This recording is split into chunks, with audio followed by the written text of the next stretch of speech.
everybody. Really? We are here. We are back again. And we're going to talk about money. But we're going to do a little twist to it. We talked about marriage and money. We talked about, when you're bringing money together, diving deeper into it and different mental, blockages that come about. Like, oh, it's my money, all of those things. So now we're going to talk about it when it comes to kids. So we have 3 different kids here with us, but money is a very, very, very, very important thing to understand. You never know what you may be faced with, as a lot of us are finding different ways to get through the stay-at-home order work. So a lot of us are activating the creativity of our minds to find different and new sources of income. So it's very, very important to understand money.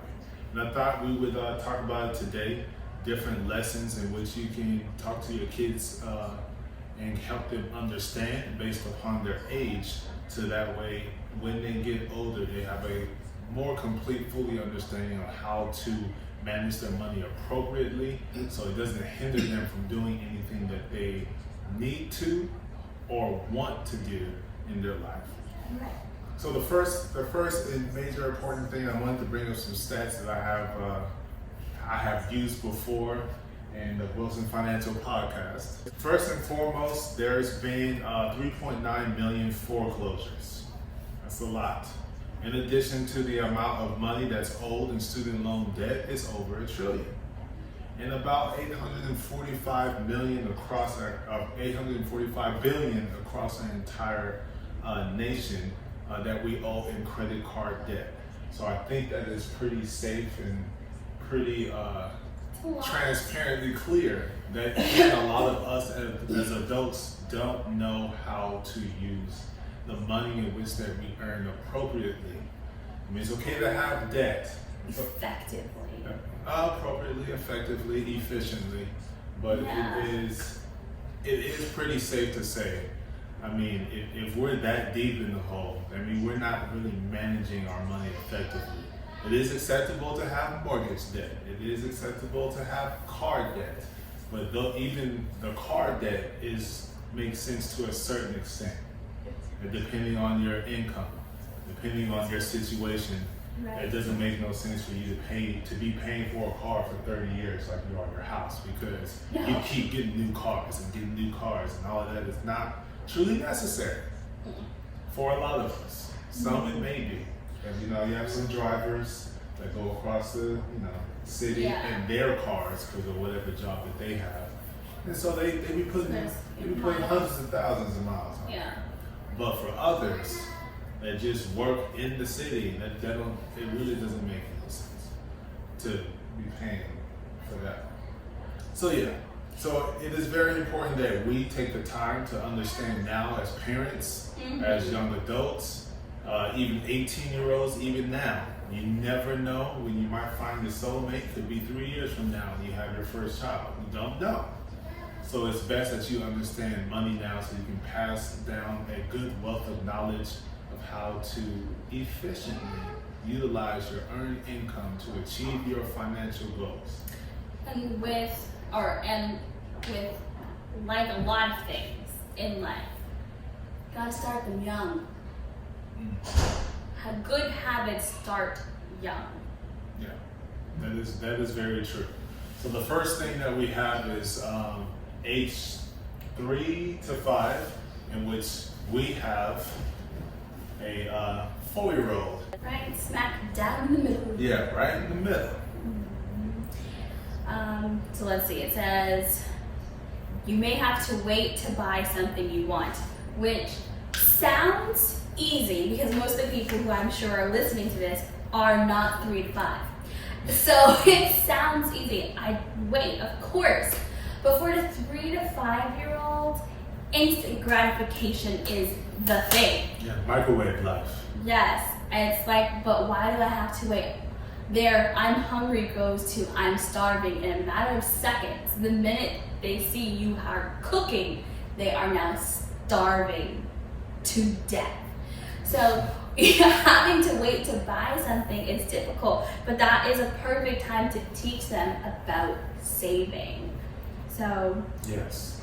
let's see. And so that's one of the things I say to parents on, do you have any money? No.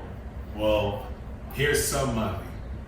But you don't have enough money for that. So you need to keep it until the next time you get money so you can buy it. So what I thought was interesting,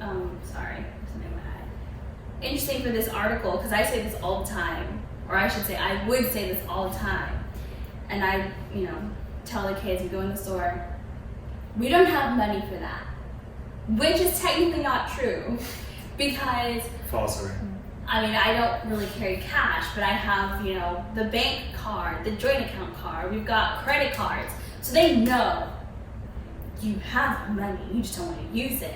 And in here it says, instead of saying we don't have money, to voice it as, we're not here for that. We're here to buy this for someone or what have you. Because if it's like a birthday gift, it's like, we're here to buy so-and-so a gift. We're not here to buy you something or to get that extra whatever it is. And I was like, that makes so much more sense to say rather than I don't have money, because that is technically a lie. That is not the truth. It's pretty much redirecting the mentality. So a lot of kids, when they say they look at something, they're saying that they want something, and then therefore they ask me, they ask her, and then exactly what you're saying, that we're not here from that. We're not here for that. So we're going to get what it is that we need, because this is what we need. This isn't what we want, isn't what's number one. What we need is what's number one. And that's what we came here to do, to get all the things that we need. And I think moving forward, even if after we get the things that we need, then we could think about getting the things that you want.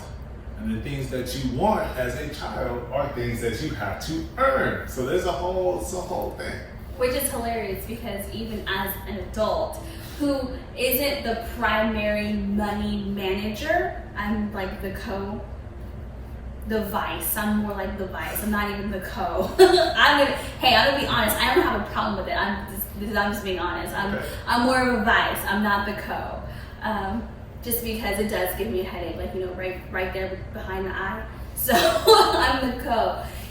There's even all of the bills are paid. My number one question: so how much money do I have left? Because I want to know if I can go get something, if I want to. Not saying that I always do, but if I want to, how much is left now that bills are paid? Because, we take care of first things first, so bills are paid.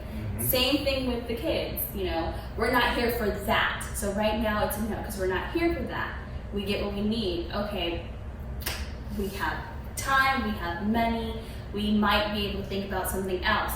And then we go through the checklist. Did you do what you were supposed to do to earn that something else? So, yeah. So that's 3 to 5. Ages 3 to 5. And then so she also has activities for here. And so they have, so there are 3 jars, which is hilarious. It's your saving jar, your spending jar, and your donation to sharing jar. And so the kids, they all have a physical piggy bank at home, at the apartment. And so, their change, their dollars, their whatever goes in there. We haven't split it up. That would just be too many jars. That'd be too much. But they do have that there. And so, this is for saving, this is for sharing. So if someone is in need or you want to donate it, you can. And then for you to spend. And so your spend is for your little knickknacks that they're just itching for. So that piece of candy. But then your savings jar is, okay, my goal is to save up for one of the girls. I want to get a Barbie doll. So my goal is to save up. Don't disrespect it like that. She wants the American Girl Barbie doll and house. I was being general. I wasn't gonna put all the business out there. Yeah, it's okay. So, but anyways, I want, that. So obviously it's gonna take, those dolls are not cheap. It's gonna take time, so you have to save. So that jar is not without purpose. It's not just savings for endless savings. It's I'm saving towards this goal to help teach them how to use the money. Which is true. In the end, when she reaches that goal, it will go to a bank account and will more than likely purchase it for her. So she's still willing to be able to spend her own money because we're teaching her the value of once it's gone, it's gone.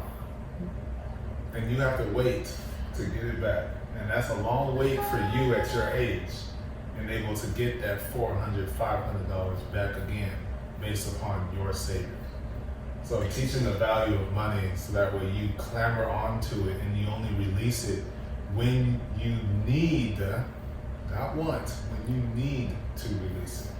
So I think that actually goes for the next one too. The next age group is 6 to 10, and it's you need to make choices about how money is spent. So this is where you start teaching them money is finite. You don't just keep getting and keep getting and keep getting it like oxygen. And so we're trying to teach our 2 9-year-olds that now.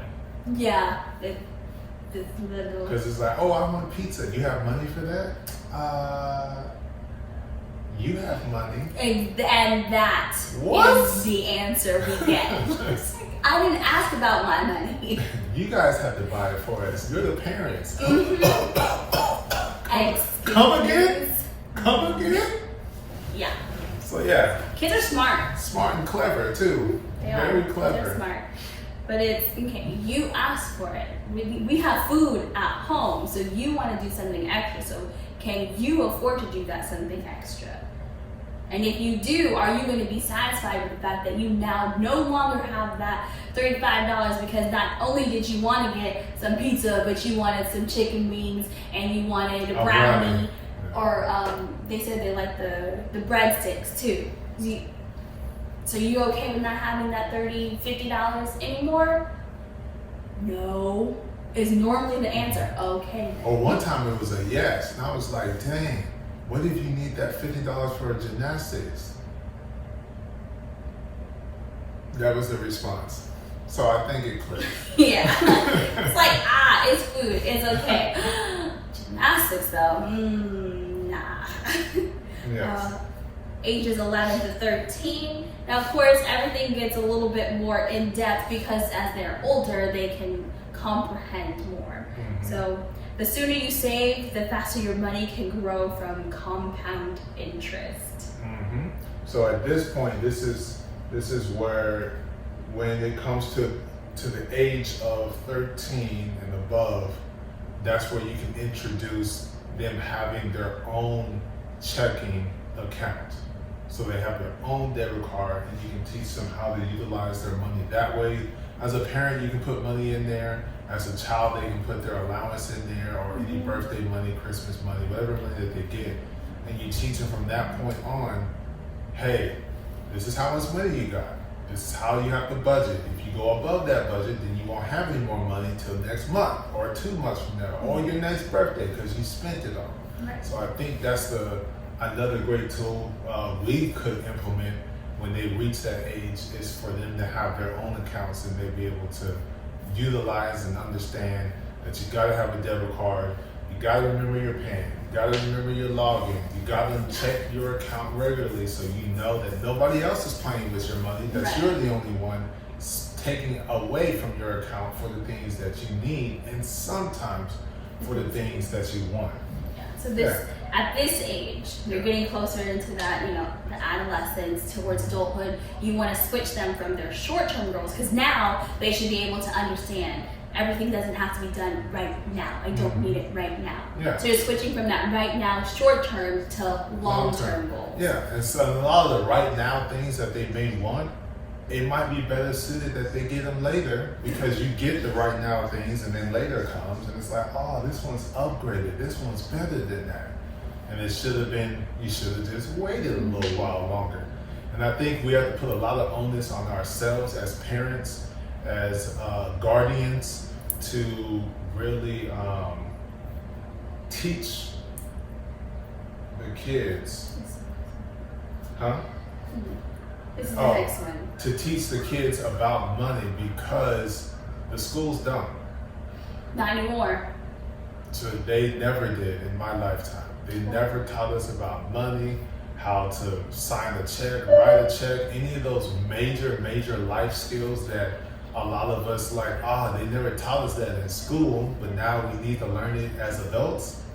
It's best to teach them these things now. They don't teach them in school, at least not out here. I've heard of some schools starting to implement financial literacy now, and that's more so in the Midwest area, but not over here from what I heard. So it's upon us as parents and guardians to make sure we are teaching them the value of financial literacy, which is why we wanted to bring this to the table so we can get it to the youth as early as we possibly can so they don't face the struggles we did by making terrible mistakes while we have to pay bills and be like, now I'm late on the bill because I went out, to Disneyland with the friends, or I went out to the club, or whatever the case may be. Excuse me. Right. Ages 14 through 18. This sounds like we get into working years. Yes. You can work 20 hours or less or something like that, according to the law. Yeah. When comparing colleges, be sure to consider how much each school would cost. Okay. So, you shop around for the best prices on your shoes and your purse and your car. College, you should shop around for. And I know this one's gonna say, if college is necessary. Yeah. There's difference of opinion with that one. Yes, if it is necessary. If it's necessary, we should. So, but even then, it is good though to not in the sense price shop, but just understand the area and where you're going. Yeah. So things could cost a little more. There might be some out-of-state fees, whatever it may be. Room and board might be a little bit more expensive. Cost of living might be a little bit more expensive. So wherever they desire to go, and prepare them in a position to where they might have to live off campus, that might for sure put them in a better financial position. So if anything were to come up as a surprise when it comes to being at college, they have the funds to pull from to purchase whatever tool, whatever calculator, whatever book, because the scholarship didn't cover it, or whatever the case may be, so that the child now can make a decision to go ahead and purchase the supplies and essentials that they need, rather than the 100,000% onus being upon the parents and the guardians to push forth and fund everything, which delays our retirement and all that stuff, which is not going to happen. No, it's not. You'll be retiring at the end of the decade. Yes. 40 the latest, I will be retired. Anyways. Listen this. Listen. So it just says in here, just even though you're going to be shopping around for colleges, make sure that your child knows that is not the end all be all. Just because this is a really expensive college doesn't mean you shouldn't strive to go there. I mean, money is money and things can be figured out. Unfortunately, sometimes that includes loans, but... Or a computer and a keyboard so you can get that scholarship. Yes, got also options. true. I was a scholarship winner, so also So was I, and scholarship loser too. Never that. Not me. Never that. But yeah, so they should know that you're shopping around just to get an idea for preparation, not to discourage yourself. And then also, what was the other thing I was going to say? That although it may be more expensive, depending on what they're going to go to college for, the amount of money that they'll make after with their degree will be significantly more than those who did not have one. Yeah, depending on the situation. But it's good because this is the age 14 to 18. And even with us and our money and how we manage things, and me helping other people and talking with other people also, it is not hard and it's not difficult for the parent and working child part-time to reach a $10,000 $10,000 goal each and every year. So that's $40,000 from the age of 14 to 18 that you could have saved up. So in actuality, they can really achieve what it is that they want to financially. And then when they get there, put on top of that the scholarships, and you can go to the college that you want because you put in the work, and that builds a lot of character and self and value in money itself for the child. So when they get off and they're actually on their own, they're not all willy-nilly with it. And just imagine if they had been learning all these practices since the age of 3 and saving money and then. Yeah, exactly. I mean, even as a parent, I mean, it's awesome. For those who qualify for a tax return, you do get money for having that child. So if you put that money aside for your child, then imagine all of those years of tax money saved. Now you're implementing a plan with your child who can work and trying to reach a $10,000 or $7,000 goal a year. You're setting them up for success, whether they choose to go to college or not.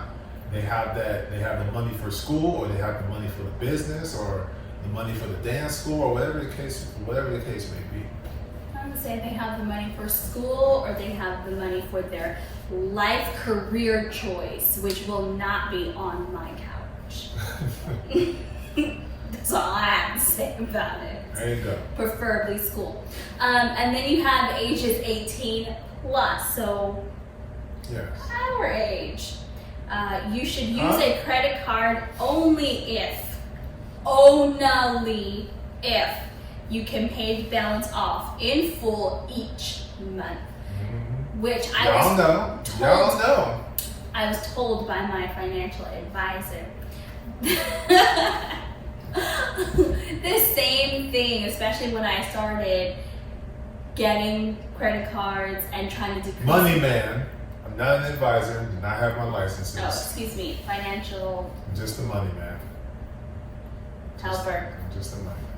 My financial helper. He told me to She's change still it. giving another title after I said money man. Helper? Just call me Eminem. I'm money not man. calling you that. No. Financial helper. Oh, Same help you. thing. I do When we first started, no. it. Oh.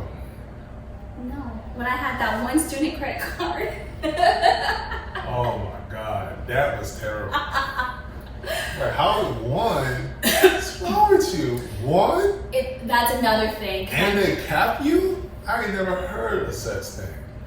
Can I just say that I started off my adult life with no credit at all. So it was very difficult for a lot of things that happened. Yeah. So And even that, did you hear that statement? Started with no credit at all.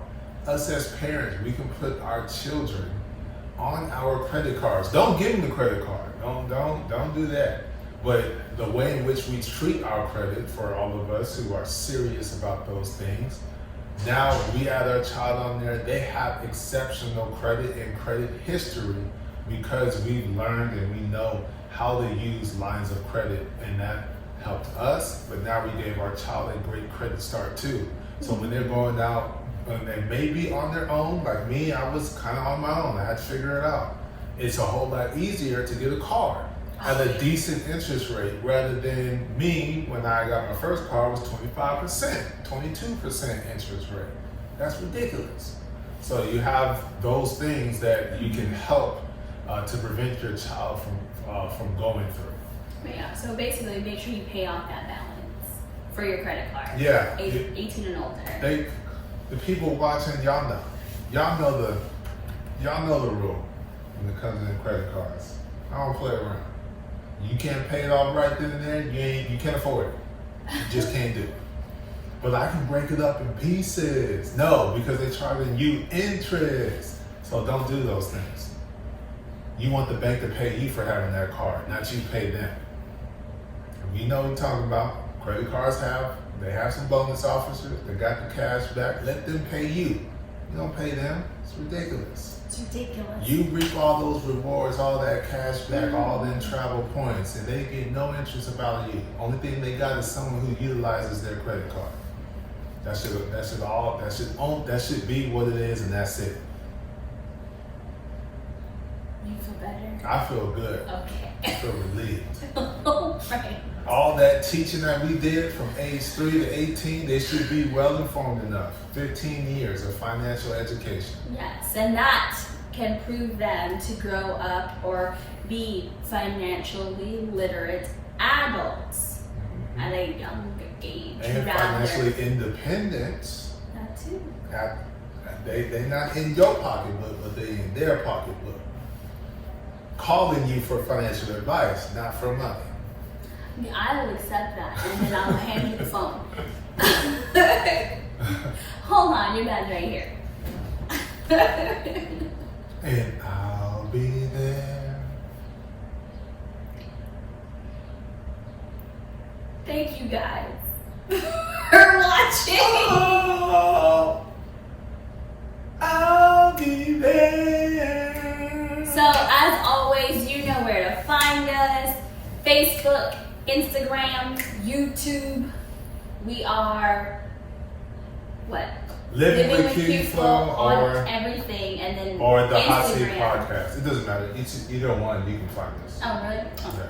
There you go. Hot Seat Podcast or Living with QFLO. If you want to send us, Wait.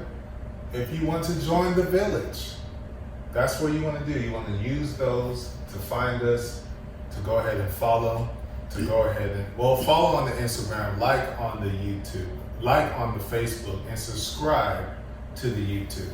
And you will be a part of the village. what he said. Yes. And we have something very, very special in store for you guys. And we want you to enjoy it as much as we will be enjoying it. It's something we're both excited about. And we want to thank you guys because you guys are the reason why we've even got this opportunity. So it's on quite a the blessing. way.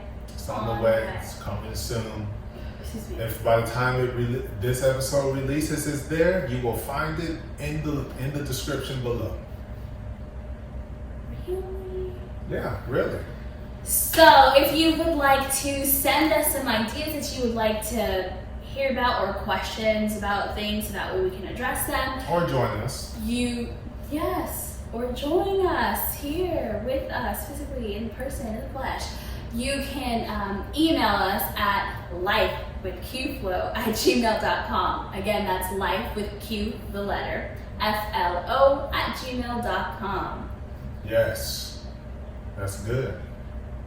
All right, We're good. just like we are, we got the quality, we got the flow, on up out of here. So we'll see you guys next week. Bye. Quality? Yeah, Pretty good. you're a good quality person. Quality and flow? You provide the quality because you're a good quality person, and flow spreads it out to everybody else.